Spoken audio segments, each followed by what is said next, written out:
Hey guys, I'm FLW Pro Braxton Setzer, and I just want to talk to y'all for just a minute about some lipless crankbaits. You know, everybody's familiar with them. They've caught fish around the country for years and years. But most of the time when people think about a lipless crankbait, they think about a grass lake in the winter or in the early spring.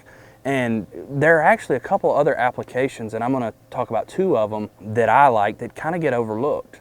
You know, anytime these fish are chasing shad, fall, they like to push shad back in the backs of these creeks. They're going to follow those shad and push them back there. Well, a really good opportunity for a lipless crankbait is on a stump flat in the back of the creek. There doesn't have to be any grass around. The fish will actually use the stump as an ambush point, and I find that a lipless crankbait is really effective around that.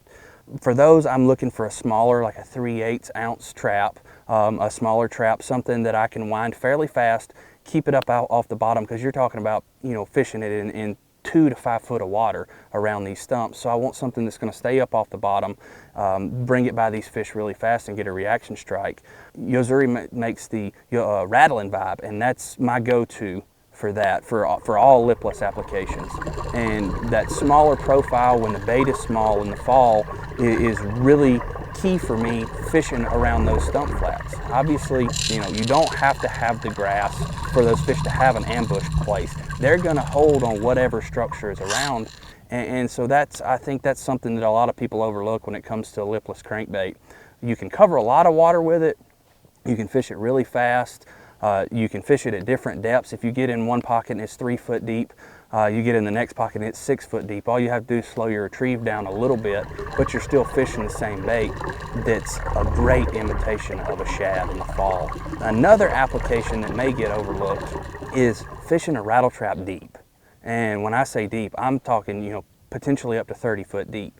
On deep, long running points, on offshore rock piles, things like that. Obviously, you're going to need a bigger trap for that. I'm going to reach for at least a 3/4, somewhere around in there. And what I'm going to do is I'm going to take that bait and I'm going to throw it out past whatever target I'm wanting to fish. Let it go to the bottom, and then I'm going to yo-yo it back to me.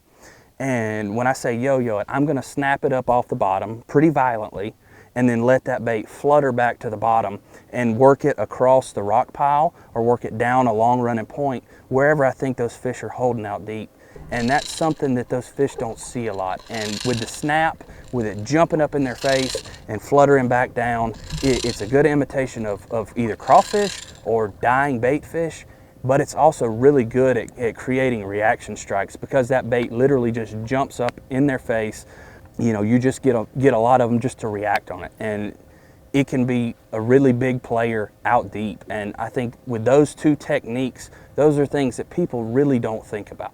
You can fish a lipless crankbait effectively on lakes that don't have grass in them at all, where other guys may not even be thinking about fishing a lipless.